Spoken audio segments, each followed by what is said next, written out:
Good evening, friends.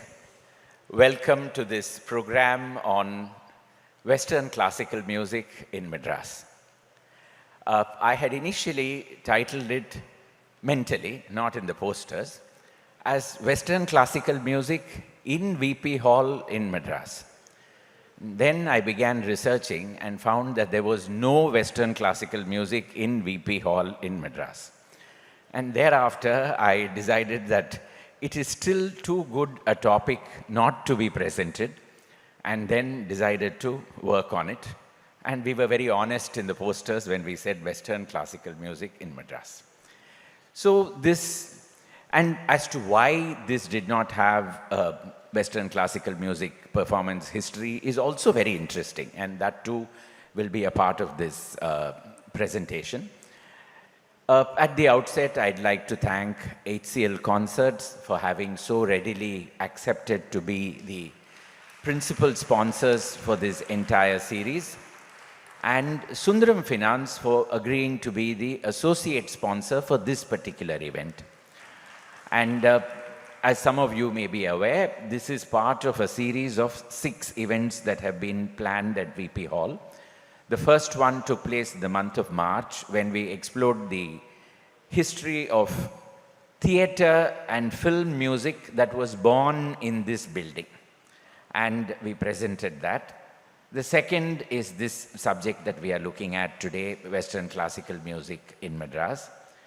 The third one is scheduled for August 29th. We have 3 topics that we are still debating about, and one of them will definitely be presented on that day. And then we have a few more to come. So this evening, I'd like to introduce to you the artists of this evening who are going to be with me. Sayee Rakshith,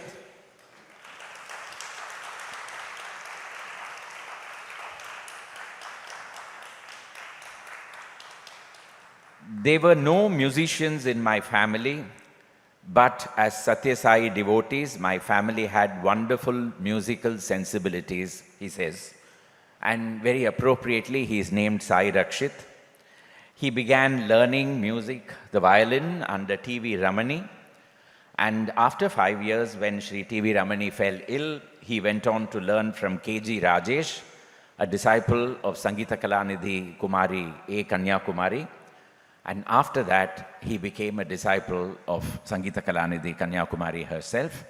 He remains her student till date and is one of the foremost young exponents of Carnatic classical music on the violin, with tremendous interest in Western classical music as well. Along with him, today we have Ravi G on the keyboards.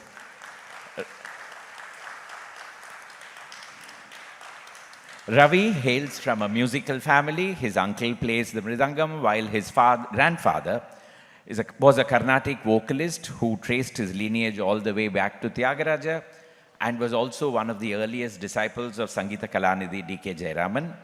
He picked up the mridangam when he was barely 4 and slowly got interested in vocal music. When he was 15, he learned the keyboard and went on to play live in various shows and music productions. He is currently very busy with producing contemporary devotional and fusion music, and it was his work during the lockdown that got composer Anirudh to come and to invite him to perform along with him, and Nan Pizhai became the talk of the town when it was sung. Thereafter, he has remained one of the foremost sought-after exponents in music. This evening, the two of them will be performing while I will be speaking and exploring the history of Western classical music in our city. I think it was around 10 years ago when Madras or Chennai was given the Creative City tag by UNESCO. And in keeping with our city's nature, we didn't know what to do with it. Some of us very vehemently argued that we didn't want it. Some others wanted it. But nobody knew why it was being given, how it was being given, and once it was given, what should be done with it. So it just vanished after some time. But that was a good time to look back and see as to what was the musical history of our city and why, along with Varanasi and Jaipur, we were also qualified as a creative city for our contribution to music. And of course, we have Carnatic music, we have film music, we have Ghana, we've got various forms of music here. It is very interesting that Western classical music is an almost invisible but a very tenuous thread which has not broken and has remained in this city almost from the 1750s onwards. So we have records of, actually we have records even going back to 1688, but that is very, very nebulous, and so we can't say much about it. But at least from the 1750s, Western classical music has been in this city, and it has had its own fan following. So we'll now start.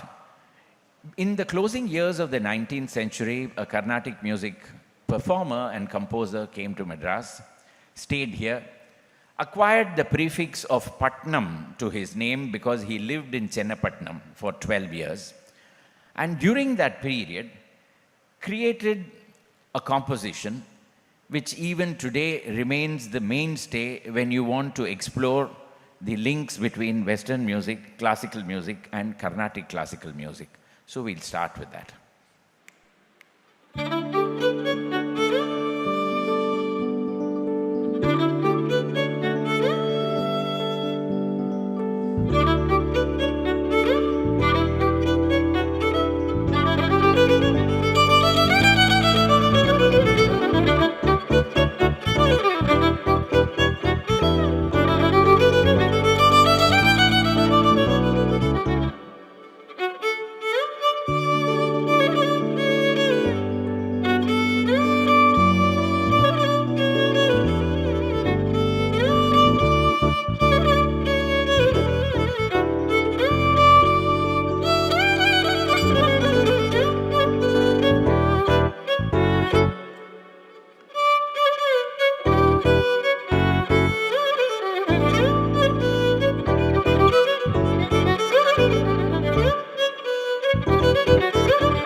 Thank you. I'm not sure how many of you recognized in the beginning, Kandukunden's theme music was played as part of Raghuvamsa Sudha. It just shows what something that was created in the late 1800s could still strike a chord in a completely different medium early in the 20th century or the 21st century.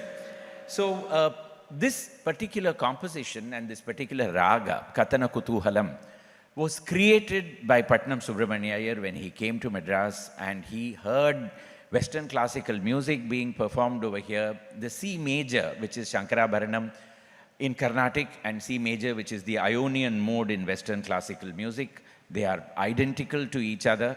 And that must have been the beginning of a conversation that would start and would endure over a long period of time.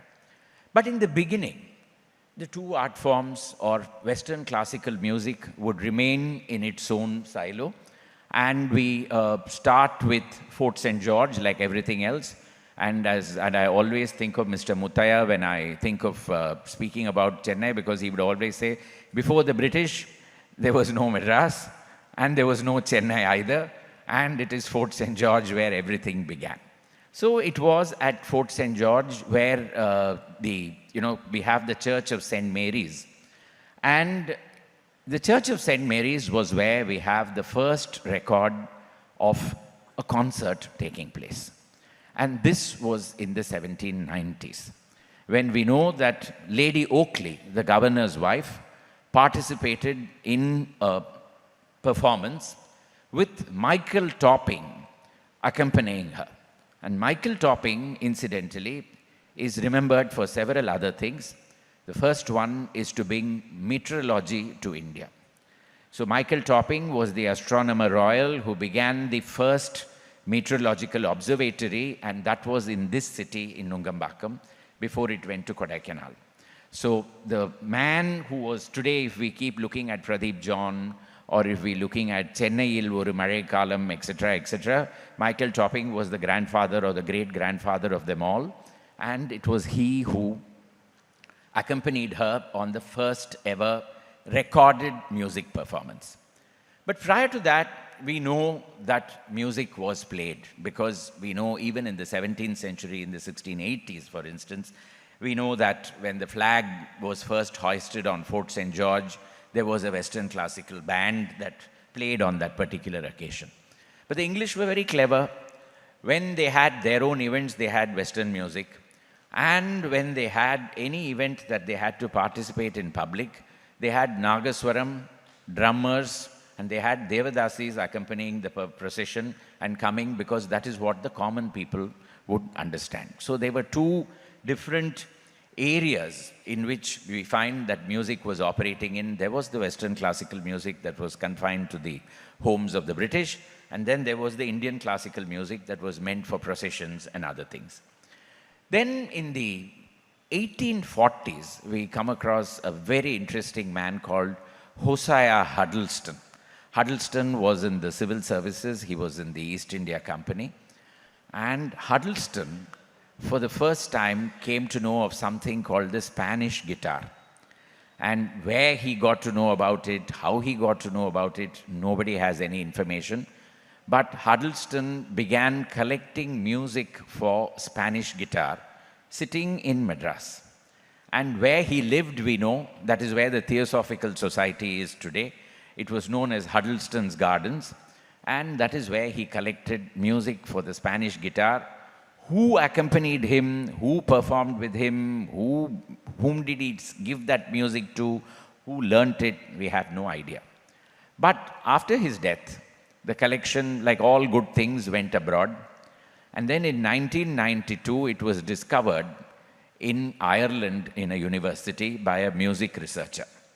Even today, it holds the world record for being the largest collection of music dedicated to the Spanish guitar. And that collection was done here in the 1840s, when there was no question of communication other than by ship. This man must have looked at mail order catalogs, he must have been ordering the music, he must have been getting it here, and he was collecting it. Now, if Huddleston could do that in the 1840s, somebody else was doing it even in the 1790s. and that was good old Sarfoji Maharaja in Tanjavur. We know that in 1799 he wrote a letter to a shop in London asking them to send what he called the pianoforte, the Western instrument called the violin, the dulcimer. I have no idea what a dulcimer or a dulcimer is, a German flute. Why a German flute is different from an Indian flute, I have no idea. And he began ordering all these instruments, and by 1801, in that leisurely pace in which things used to happen in those days, he ordered it in 1799. I'm sure he must have completely forgotten about it. Then 1801, a Swiggy man must have arrived at his door and delivered it and said, here it is. And then he must have no doubt paid for it by pigeon or whatever it was. And these instruments arrive in South India. Once the instruments arrive, Indians begin to experiment with these instruments. And the instrument that would really take to the instrument to which every Indian would take to was the violin. And it's incredible that the way they saw the violin being performed and the way they saw the violin being tuned to what they did with the violin and made it. Today it's impossible to imagine Carnatic music without a violin. But it was up to 1801, there was no question of such an instrument being around. What was it doing? Only the veena was the instrument that was being used. So can you tell us a little bit about the difference between the way they play it in the West and what they do over here? Fundamentally, the instrument as such is not any different.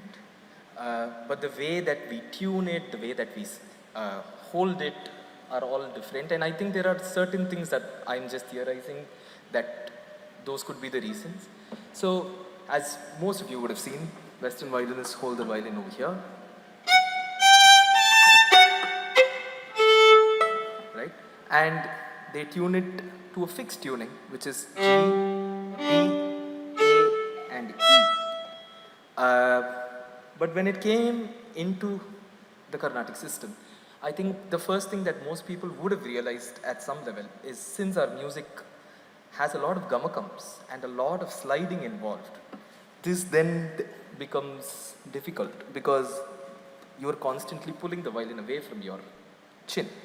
So they would have realized that they need two anchors. So one to anchor it over here for when you're sliding up, and one to anchor it on your feet so that it sits properly and you're not hurting yourself.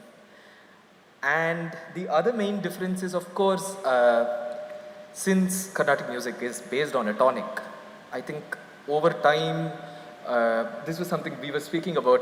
We don't know when the switch happened, because I'm sure it would have come in with the fixed tuning, because the tuning has existed for a very long time. But at some point, because our sa, or the fundamental tonic, is so important, everyone started to tune their instruments to the sa, whatever that sa may be, whether they're playing, depending on who they're playing for, whether it's an accompaniment, or even when they're playing a solo. So at some level, what happens today with the violin is also when we play for deeper baritones, and when we play for usually male vocalists, the violin is actually tuned to the viola's octave. We are technically playing a 14-inch viola, and at that point, there were many modifications made over here as well, where there was a 14-inch viola that I know a lot of people used to use, and AIR also used to give grades out for it. But that is the configuration of the strings for that. And for females, of course, we still stick to the normal strings that usually come in a violin. And yeah, I think all the other evolutions, I think has been happening parallelly. Initially, everything was gut strings, and then it moved into metal, synthetic strings, and other strings of size. It's very interesting that once the violin came in, it probably needed a common word or a common point which both systems could understand. And that probably was the C major, which was the Shankarabharanam, because that was something that both systems understood, and one could play the other could play the former's tune. So we have Shankarabharanam as the basis on which much of Indian understanding, Bilawal in Hindustani music, Shankarabharanam in Carnatic music, as the basis on which we began understanding what Western classical music is all about. And in Sharfoji's court, we know that the Devadasis learned how to sing God Save the Gracious Queen or God Save the Gracious King because that was what was needed. The musicians began to perform on the Western instruments. And later we had the Tanjavur Quartet who would create a Varnam in Shankarabharanam. And today you're going to hear one of the most traditional classical voices singing it, and you'll be able to hear how much of a Western influence there was in that composition in the 19th century.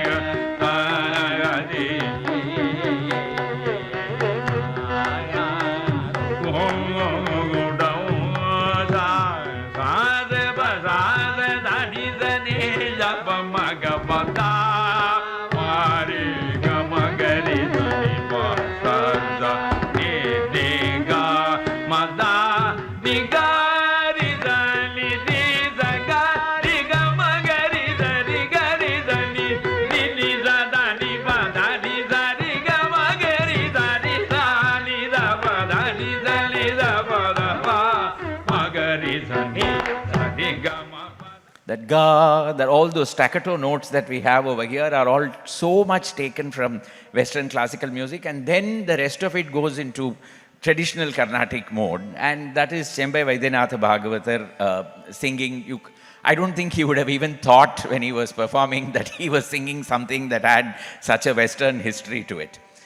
Now, the other very interesting aspect is Masonic music. The Freemasons were at that time very, very active in this city, and Masonry requires a lot of music in all its rituals, right from initiation to funerals of Freemasons. And we know that in the St. Andrew's Kirk in Egmore, for instance, they had regular score sheets of a young maestro called Wolfgang Amadeus Mozart. And his music was coming in early in the 19th century, and it was being kept over here. And even today, if you go to the Masonic Hall in Egmore, you'll find plenty of score sheets of Mozart over there. And Mozart himself was a Freemason, and he composed for Freemasonry. At that time in Austria, Germany, I don't think he would have imagined that in some country called India, in a city called Madras, they would be performing his music. But let's hear a little bit of Ein Klein Nacht music, because we have the score sheets for that in the Masonic Hall, and let's go from there onwards.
Mozart, without his knowledge, would also provide us a link to the violin and its Carnaticization.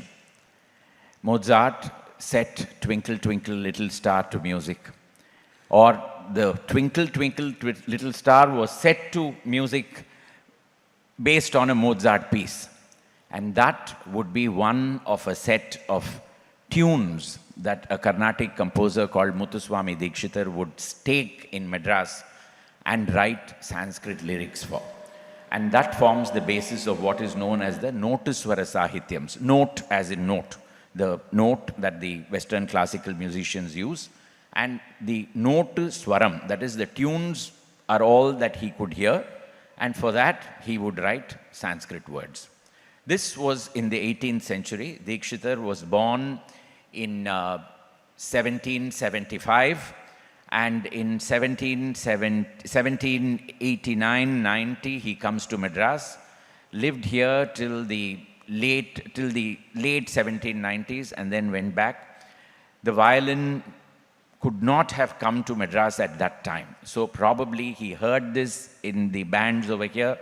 We know that his younger brother was trained by a bandmaster in Fort St. George in Western music. Then the violin must have already been here to some extent and he must have used it. Later on, he would refine it under Sharfoji. And let us listen to three of those tunes that Dikshitar would take and write Sanskrit lyrics for them.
That is how the words go for that particular piece. And you can imagine a man hearing only the tune and then writing Sanskrit words to suit his own rules of prosody, which are very strict. He can't break that. And at the same time using the tune that is completely alien to him, but setting music to it. Now the next one is Vande Meenakshi.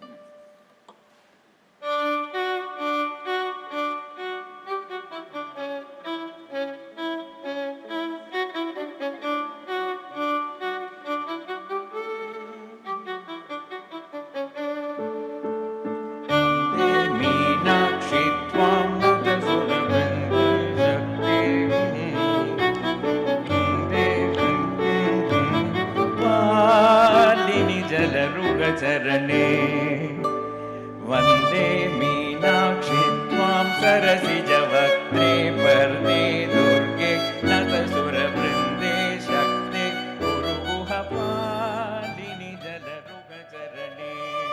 That's how that's the tune for that one. You can play the whole thing.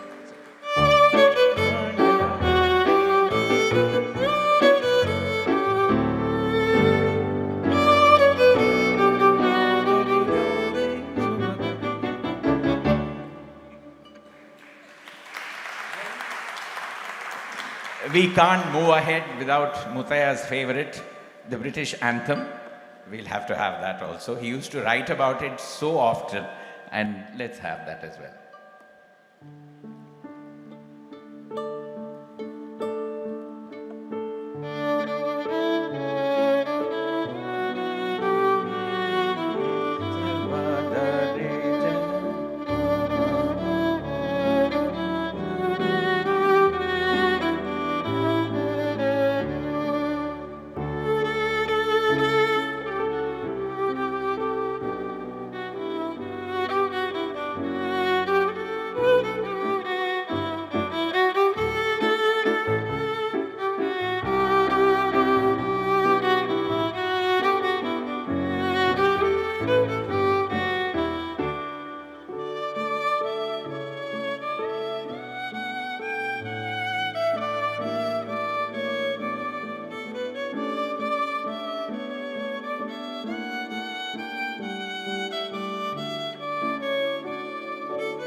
it's, it is very likely that these notuswarams became the foundation for learning and adapting the violin to, very likely, I'm not saying that this was the way, but it is very likely that this would have happened. But this was not the end of it. Now, if Dikshitar could do this, his contemporary Tyagaraja could do one better. And Tyagaraja comes to Madras between 1837 and 1839.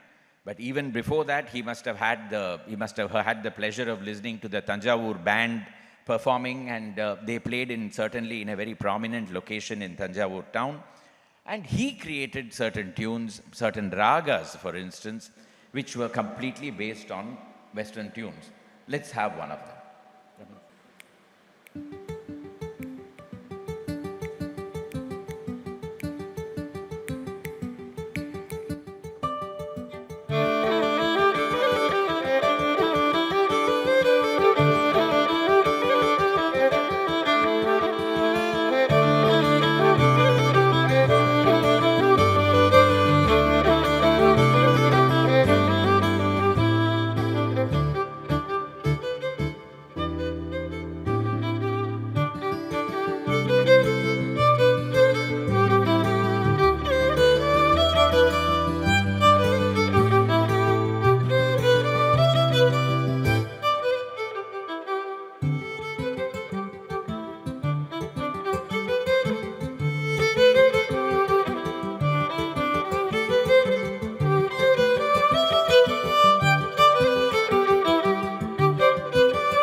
The great musician Sangeeta Kalanidhi Balamurali Krishna added a set of notes to this particular composition, and that went even further to establish the links that the song had with Western classical music in its time.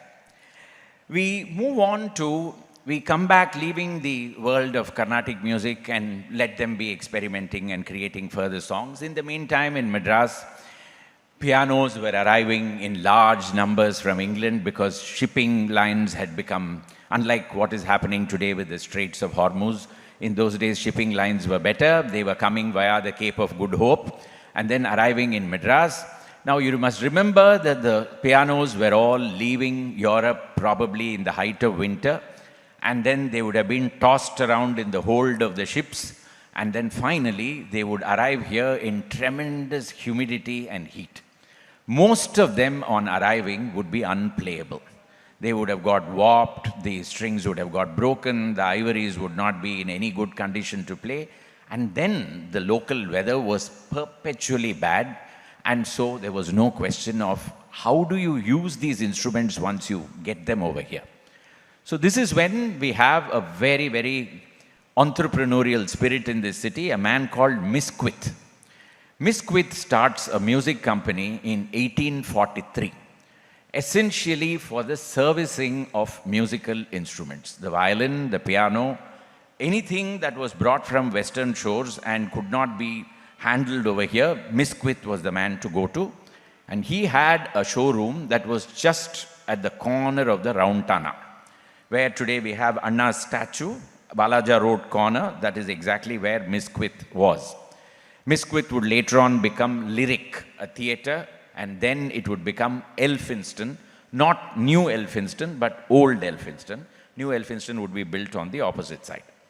And then early in the 1900s, Misquith would sell his company to a Frenchman called Prudhomme. And Prudhomme, because he was French, he wanted a French name for his music shop. He called it Musée Musicals. And therefore, Musée Musicals came into existence with Prudhomme and probably an Anglo-Indian lady by name of Amy Rosario. And she was the one who used to teach music to all the people who came there. Musée Musicals, if you take its Misquith history into account, is the country's oldest music shop, still functioning from Mount Road. And from the 1950s, they became the location where the Trinity College examinations for music would be conducted. Today, lots of students go there to learn the keyboard. But in those days, it was many other instruments that would also come in, the piano, for instance, the Western violin, so many other things. Examiners would come all the way from England to sit here and examine the students who would sit for it and then give them degrees and go back. Now, by this time, we are now looking at the early 1940s, 1950s, when Prudhomme and Miss Rosario are making a success out of musicals. By this time, cinema has really taken a very strong hold on this city. Sound comes to cinema in 1931 as far as India is concerned. And after that, they began initially using Indian instruments. They did not like to use Western instruments like the piano for the simple reason that you had to record on the spot when you were shooting the film and you had to sing. So as the singer moved along, all the musicians would be on a bullock cart moving along with him outside the view of the camera and playing. So you couldn't really have a piano mounted on top of a bullock cart and things like that, and you couldn't have anybody standing and performing either, so only Indian instruments were used, the flute, the tabla, the veena, and so on. The vocal anyway was being done by the star. But with studios coming in and sound equipment becoming better in the 1940s, Western music came to be adopted, and like many other things in our city, Gemini Studios was the father of it all, with Saluri Rajeshwara Rao using Western classical music for the first time in a film called Mangamma Sabadam, starring Vaijayanthimala's mother. And from then on, Western classical music became very important for South Indian cinema. One community that contributed hugely to it was the Anglo-Indian community. The Anglo-Indians grew up in the railway colonies of Perambur and Basin Bridge and all those places, and they had a very, very active musical culture in those places. And many of them came to the studios and they helped with the orchestration. And that is how Western music really became a part of our cinema. M.S. Vishwanathan, we all know, took the usage of Western music to a great height. But to bring back that connection with musicals, Isaignani Ilayaraja, just around a year ago, went on YouTube to talk about how beholden he was to musicals in his music journey. And he spoke about the Trinity exams that he wrote there, that he sat there, and how important that location was to him. And very recently, we've had a symphony by Isaignani in this city. So let us look at a melange of tunes of his, where he has used Western classical music to good effect.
When we talk about music, Sorry. When we talk about Musée Musicals, we cannot go on without mentioning the Madras Musical Association, the MMA. If Musée Musicals is the oldest music store in India, MMA is also must be one of the oldest musical associations, probably only beaten by the one in Calcutta. MMA was founded in 1893 and till today has a presence in this city. People are part of MMA, they present Western classical music, and its home is Musée Musicals. So it's wonderful that two great institutions of this city dedicated to Western classical music.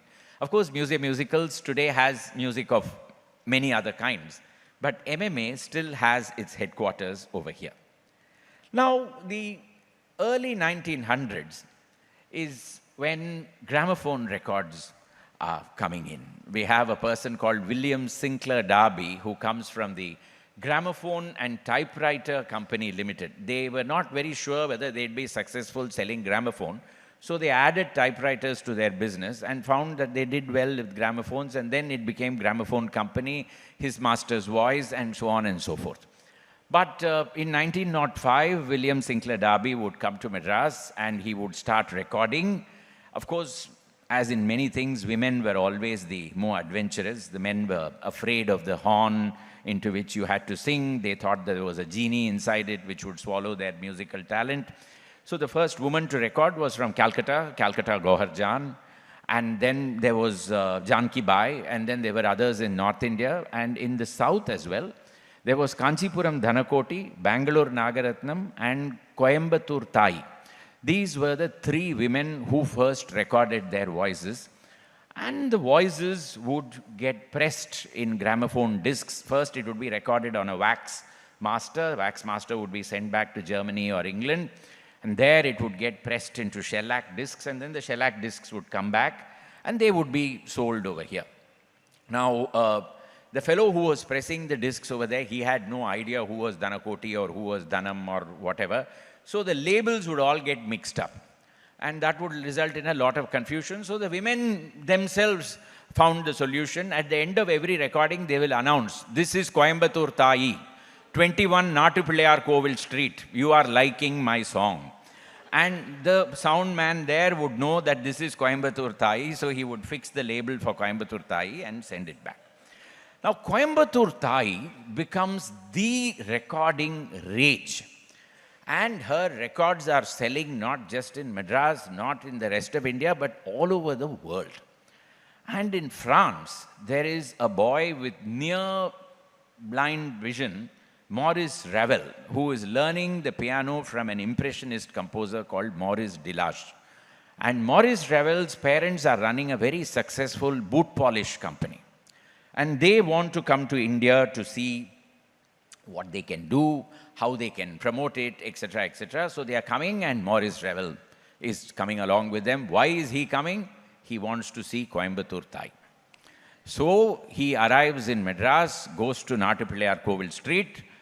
How, when he knocked on the door, what Tai must have felt when she opened the door and found a foreigner standing there, and he was French, she was Tamil. What did they speak to each other? We have no idea. But Ravel said that her singing sent chills up my spine. And she was the master of close-mouthed singing, by which he probably meant Tanam. We have no idea. In those days, women were not supposed to sing Tanam. So what was Tai doing? Did she show it saying that, this is what these idiot men are not wanting me to sing, but I am very good at it? So what was it? We have no idea. But Maurice Ravel heard everything. He goes back to France and he composes 4 pieces. They are called Quatre Poems de Hindus. That is 4 poems of the Hindus. They are a set of sonatas. And he dedicates them to 4 cities. The first one is called Lahore. The second one is called Varanasi, Banaras. The third one is called Jaipur. And the fourth one is called Madras. It is very interesting that UNESCO's creative city recognition has come to the 3 cities that he has composed in and which have remained in India. Lahore is in Pakistan, but one day we'll go. And we'll go and see, it's my ambition to go to Lahore one day. And there is a man in the audience who's promised to come with me. So here the point is that Maurice Ravel dedicates the piece to Coimbatore Thai. Thai is dead by that time, and he dedicates it to her. We'll have Madras, and we'll have a little bit of Madras and a little bit of Lahore. Why Madras was called Madras Beats Us, because it doesn't seem to have anything to do with Carnatic music. Maybe he was just out of happiness, he dedicated a piece like that, we don't know. But Lahore certainly has a lot of Indian elements in it, and we'll hear both.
A part of Madras. You can hear, they're all on YouTube incidentally, and this is Lahore.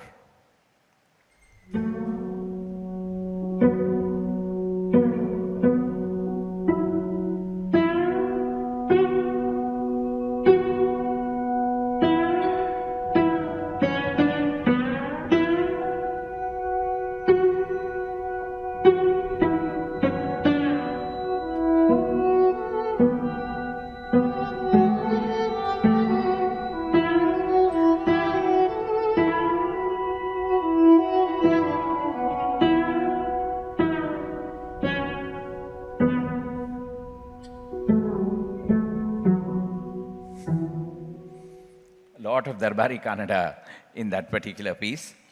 One lesson that Maurice Ravel took back to his hometown was the concept of gamaka, or the graces or oscillation. And in piano, it's not easy to reproduce that. So he devised a technique of pushing in cardboards of multiple lengths under the piano keys in order to create gamakas. And he called it a prepared piano. And this, he says, was a lesson that he took back from Thai. So our Natupillayar Kovil Street telling somebody in Paris what they should be doing. Now that distance is, there is another equally moving story. Carnatic music notation itself owes its existence today to Western classical music notation. Till the early 1900s, we did not write with notation. We had a very rudimentary form. A Roman Catholic called A.M. Chinnasamy Mudaliar dreamt that he could write Carnatic music in Western classical music notation and began publishing European music, Oriental music in European notation. He got Western musicians to read it and play it to Carnatic musicians just to understand that everything was going fine. And then Muthuswami Dikshitar's grandnephew Subbarama Dikshitar would become his friend and notate Muthuswami Dikshitar's compositions in a completely new and revolutionary style in 1904 in a book called Sangeeta Sampradaya Pradarshini. So a Roman Catholic influences an Orthodox Dikshitar. They meet in Mir Sahib Pet in Triplicane, which is a Muslim-dominated area. And that is where they create this immortal piece of work. It speaks a lot for the spirit of our city. The corporation, just next door, Ripon Buildings, they had their own band. And they had a Western band and they had a Carnatic band. And this Raghuvamsa Sudha was a mainstay of the Western band. The other piece that they played very regularly was the English note. The English note was created by two Carnatic musicians.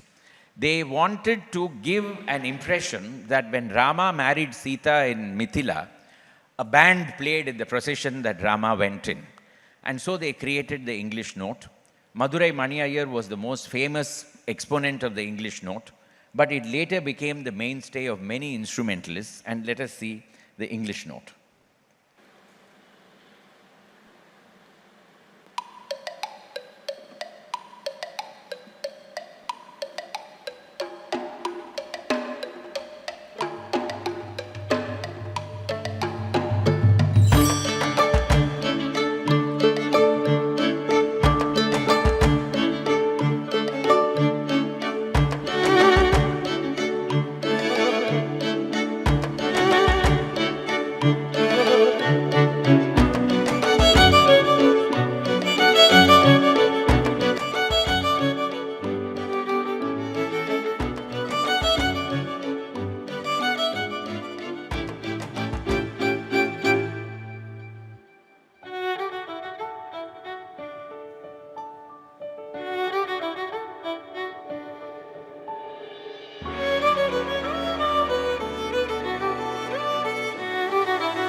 It's very interesting that if there was a Western classical system in this city, there were a lot of Carnatic musicians who were seriously investing in Western classical music as well.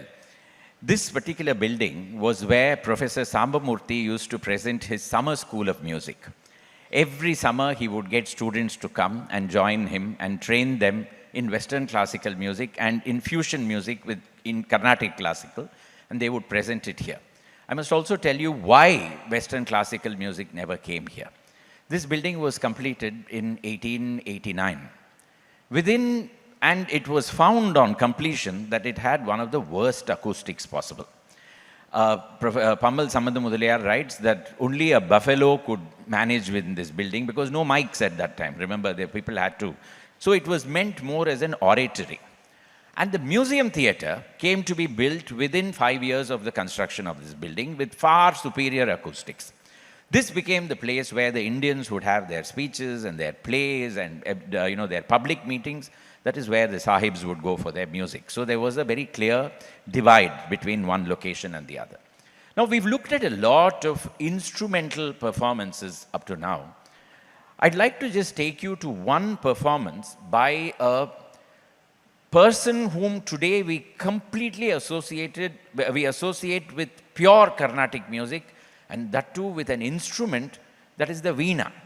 S. Balachandar, whose centenary will be observed from this year till the next. Balachandar was a Vainika who strove for the classic standards, highest classical standards. But he was also a brilliant filmmaker, and several of his films are very avant-garde films. One of them is Idi Nijama, which is about twins. And one brother goes abroad and becomes very westernized. The other one is running a music shop, selling musical instruments in Madras. The Western brother dies, and the Indian brother is singing a song when the Western brother's spirit enters his body. Now, what happens as a consequence is what you're going to listen. 3 minutes, taken in one shot with no retakes anywhere in the middle, because 1948, you did not have the concept of retakes. It had to be taken in one shot. So.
Lakshmi Party, electricity.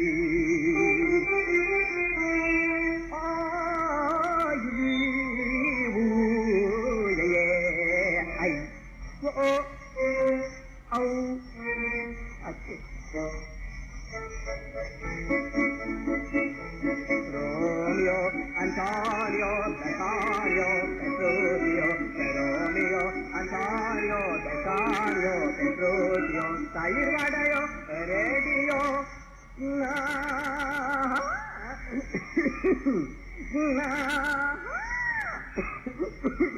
Sayee Rakshith, Radio,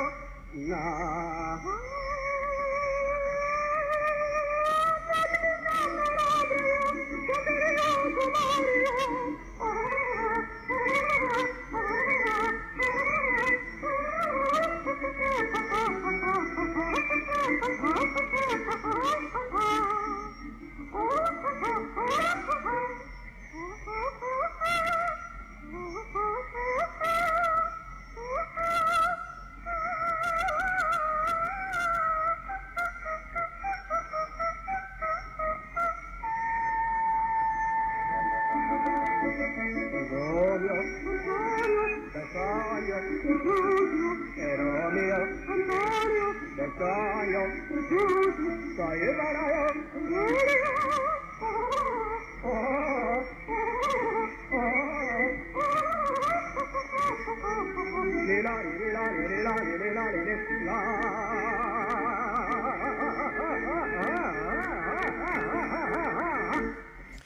All the words made on the spot and sung by him with the full orchestra and the tuning by him. It's just amazing. It just shows how much he must have imbibed that whole system into him in order to be able to create this particular piece. In the 1950s, we began to have Western classical musicians coming to Madras. Alan Hochwanes created what was called the Madras Sonata, and Henry Cowell created the Madras Symphony. Both of them had come to Madras at the invitation of the Music Academy, and they premiered these pieces in the Music Academy itself. And later, Henry Cowell's piece was performed by the New York Philharmonic Orchestra, which came to Madras and performed it. Cowell gifted the score sheet to the Music Academy, which promptly lost it the very next day. I thought you had it. No, you had it. No, I gave it to you. No, you took it home. Then after that, we never got it back. All we know is that he gave it to us, and we have no idea where it went. We'll have a little bit of Hochwanes and a little bit of Cowell before we go to the last piece of this evening.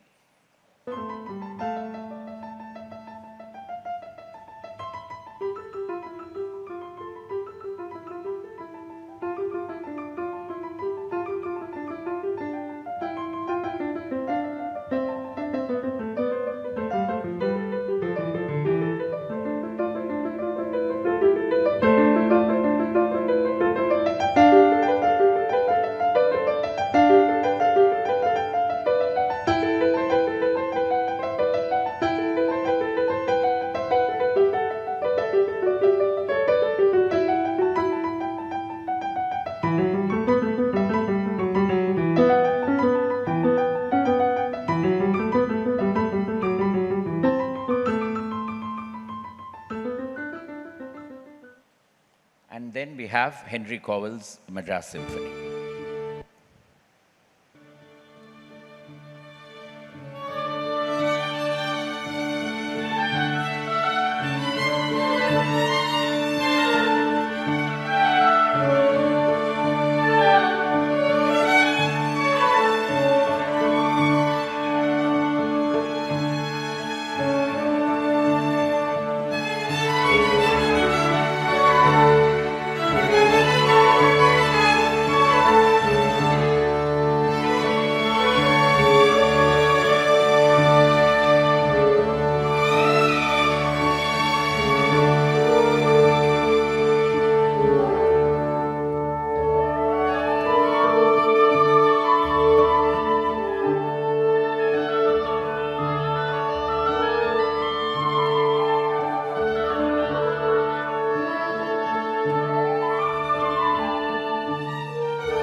During this entire journey, lots of Indians took to Western classical music.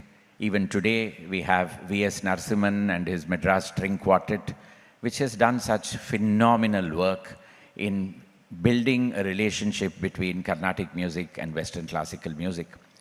But before all this, we had Handel Manuel. Who can forget Handel Manuel?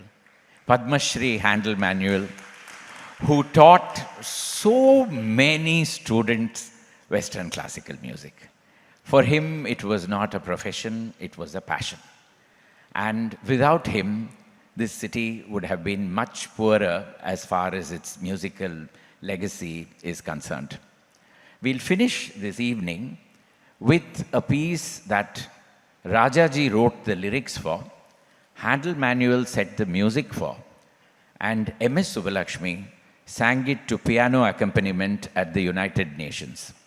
At its time, it was criticized that one of the greatest divas of Carnatic music was made to stand along with her daughter like a schoolgirl and sing probably in a language that she did not know. But heard so many years later, and particularly in these troubled times, it is a salve. It's a prayer for world peace. And who better than Subbalakshmi singing it? So we'll finish with that piece today. Thank you.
Thank you all. Thank you all for having been a part of this evening.